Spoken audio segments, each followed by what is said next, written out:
Salut à tous.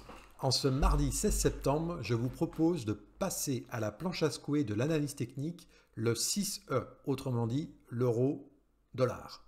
Allez, c'est parti, direction le weekly. Et comme vous le savez, j'affectionne tout particulièrement l'unité de temps du weekly.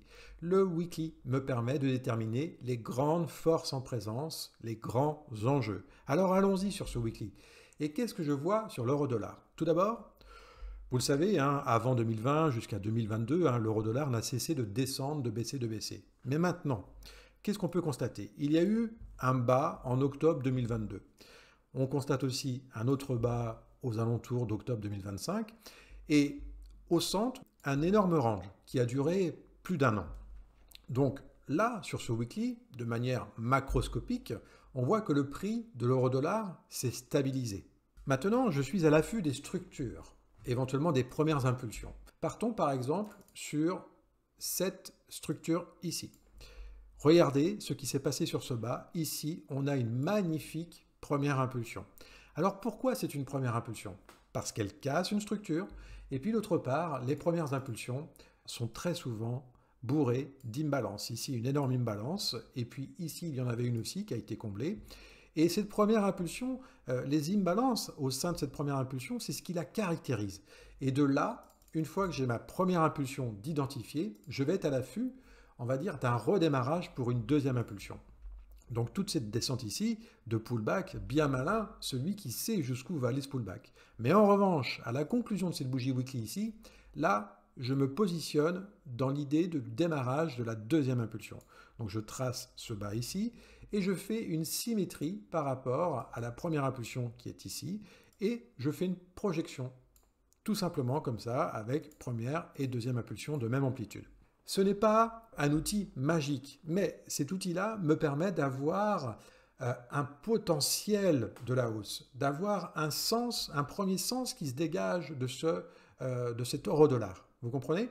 Donc maintenant, ça ne me fait pas mon sens prioritaire pour cette semaine, parce qu'il faut que je sois plus fin sur les dernières bougies. Donc c'est ce que je vais faire de ce pas. Mais au moins, j'ai un potentiel qui se dégage par rapport à cet euro-dollar. Ici, qu'est-ce que je constate? Sur les dernières bougies, on avait une zone de bataille intermédiaire, assez discrète somme toute, mais une zone de bataille quand même. Il y a du bulot qui est rentré sur l'euro-dollar sur cette bougie ici. Pour moi, toutes les autres bougies ici étaient achetables. Même si vous voyez un open et un close de bougies, on va dire quasiment au même endroit, il n'en reste pas moins qu'en attendant des pullbacks à l'intérieur, l'achat à l'intérieur vous fait des points. Dans toutes ces bougies avec ces mèches, ça fait du point. Et pour cette semaine, comment raisonner? Eh bien, est-ce qu'il y a une logique pour entrer court, shorter ce marché? Non, absolument pas. Je vais rester dans la logique du long, motivé par un démarrage super intéressant ici. Donc, cette semaine, aucune raison de changer le plan. Je resterai long sur cet eurodoll. Et pour aller chercher quoi? Eh bien, les prochaines zones de bataille sur les hauts. Ici, sur le weekly, la prochaine bataille n'est pas très loin. Elle est sur les 1,19 à peu près. Et sinon, deuxième zone de bataille extrêmement téléphonée, c'est un creux ici, eh bien, les 1,19 500. D'accord? Donc, pour cette semaine, pour moi, sur l'euro-dollar, le sens prioritaire est haussier. Ok, j'avance. Maintenant, je passe sur le daily. Le daily est ultra important parce qu'il va me permettre de savoir est-ce qu'il est intéressant de lancer un trade sur l'euro-dollar aujourd'hui avec un sens prioritaire. On va essayer de le déterminer. Et là, sur le daily, c'est pas aussi simple que ça. Parce qu'en fait, c'est pas transcendant, ça tranche pas, je trouve. Donc la première structure qui m'intéresse, c'est celle-ci.